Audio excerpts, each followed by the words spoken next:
Hey, welcome to GFQ, where everything I fix is gluten-free. My name is Travis, and today I'm making Carolina Kabobs. I hope y'all enjoy it. Here's what we'll need for our Carolina Kabobs. I've got one large white onion. I'll be using Kinder's The Blend. That's a salt, pepper, garlic blend. 8 banana peppers. Some use a bell pepper. I like the banana pepper on these. 6 chicken breasts with Weber honey garlic seasoning, which I'll season up here in just a minute once I get it chopped up.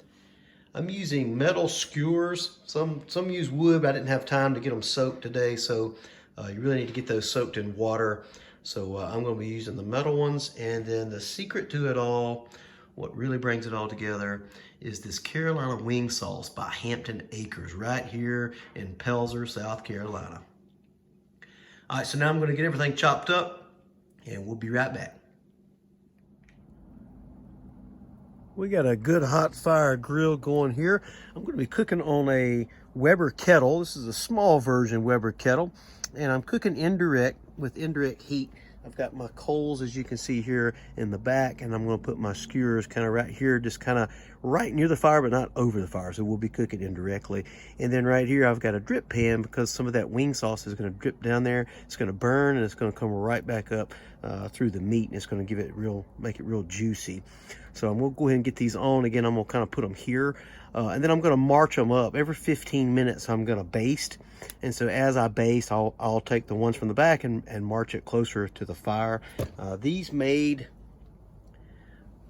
5 14-inch skewers I'm using there, and it took up every bit of it, every bit of space on the skewer. So I try to leave a little bit of space here just so that I can flip these, so I leave a little space. And also I don't like to put vegetables on the end because they tend to burn.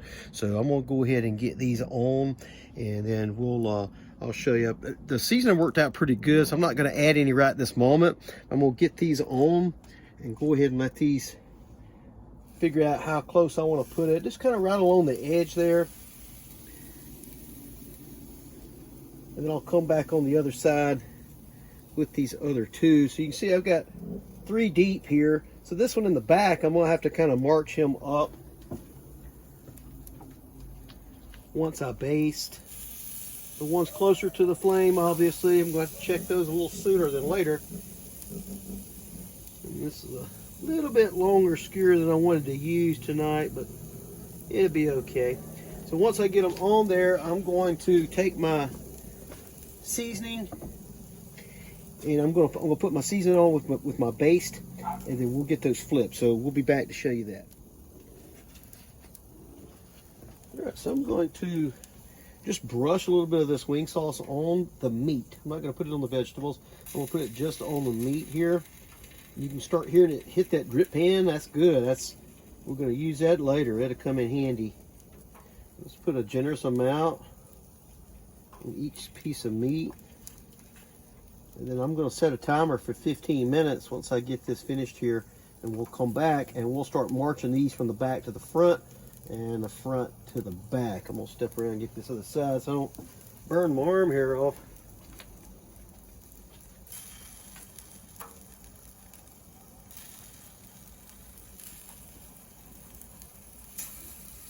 This front one here is a little close. I don't want my onions to burn.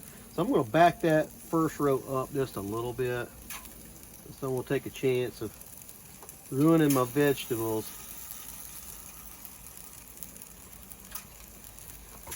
I'm going to back him up just a little bit here.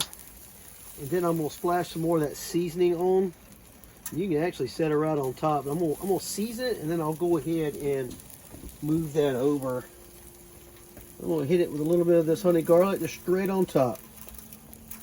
Good little amount there. And again, what we're doing is we're building layers with the wing sauce, Carolina wing sauce, and then the honey garlic. All right, so I'm going to make sure that these don't burn. So I'm going to back these up just a little bit.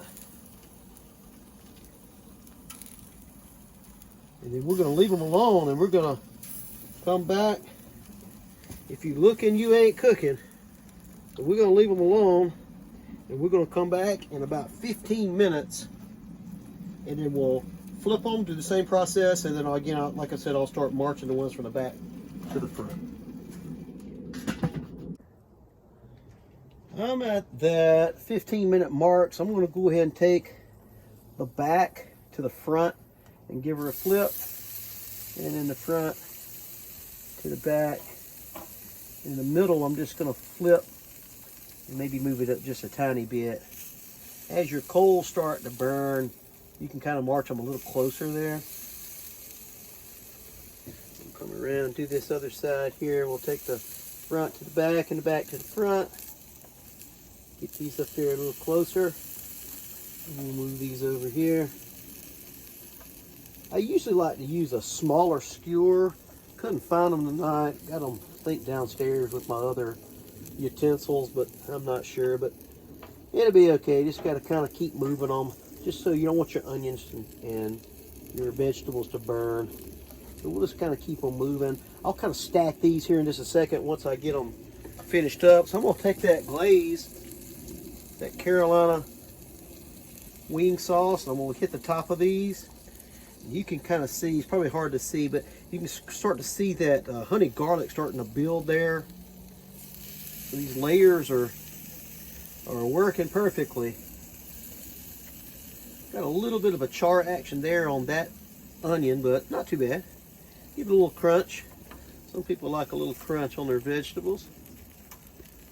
And we'll hit it here. A little more wing sauce. We'll get these glazed up. Generous amount.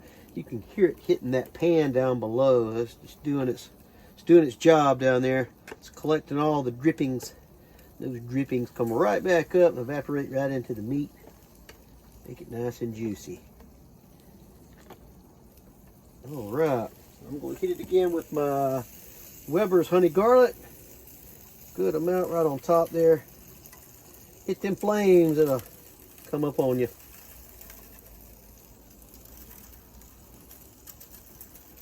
All right.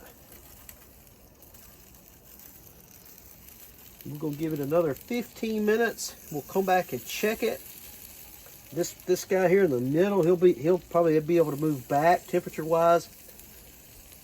May have to do this one a little bit more, but we'll give it a check here in a little bit. At this point, I won't season anymore. This will be it right here. I won't season anymore. It's just getting it to temp, get it the way I want it to look. Making sure I don't burn my veggies. So I want to make sure I get it good and covered there. Now I've built those layers, and it should be good to go. We'll get a little bit more on this big guy. There's a big chunk here, but that should be it. We'll come back and I'll set a timer for 15 minutes. We'll come back in 15 minutes. And we'll start checking temps.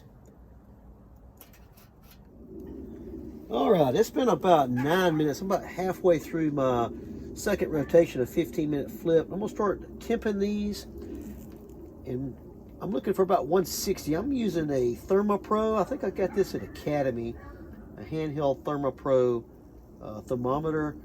And I'm just gonna look at my biggest chunks in each skewer. So that one there needs a little bit more. This one's running about, I'm looking for 160. I'll pull it at about 160 because it's going to rise about 5 degrees before you eat it. So there I'm hitting about 150-ish. These here are a little bit higher. Really depends on the size of chicken you've got on there. The chicken is the most important part. The vegetables are done at this point. You're just looking for that 160 internal temp of your chicken, and again, it's those bigger chunks. So you really want to be consistent with your cuts. That's the most important part, so that your cook, when you're cooking these, it takes the same amount of time. You don't want the little bitty ones to be done a whole lot faster than your big ones, because then you're going to overcook those little bitty ones. So you want to be consistent with your cuts. Sometimes it's not so easy to do, especially with those little tails.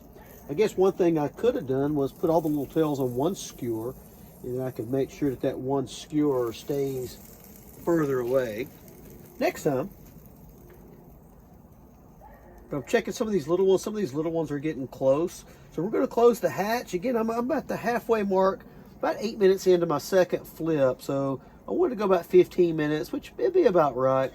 So I'm gonna just let her go and make sure some of these little ones are facing away, like that little guy there. We'll make sure that he's facing away from the fire. And some of these bigger ones, I'm gonna make sure. And it's okay to stack these. You know, I talked about that earlier, stacking these up. At this point, again, the most important part is getting that meat to temp. So we're gonna close the hatch and let her ride for about 8 more minutes, and then we'll check it out again.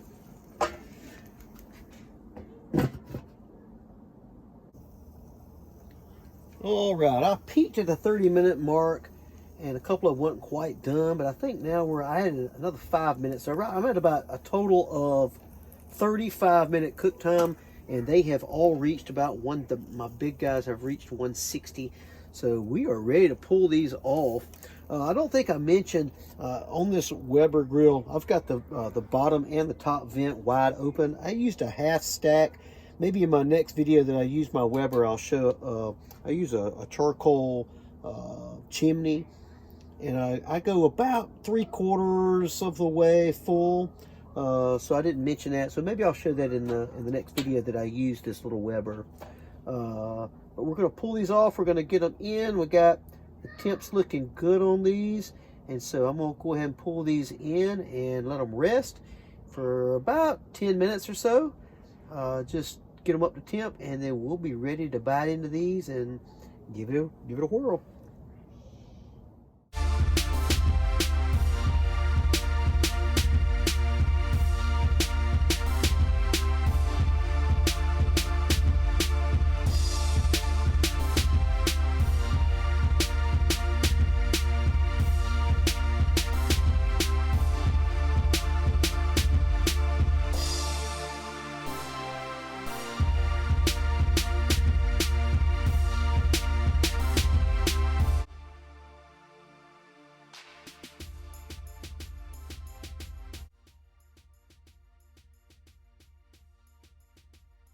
All right, let's give it a try. Here we go.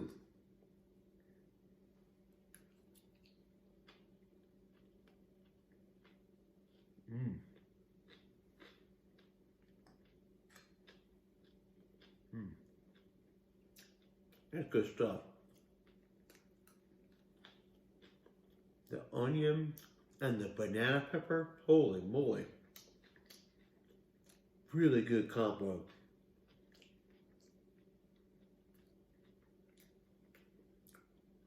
I am happy, happy, happy. Please make sure to like and subscribe. I will see you next time. GF2.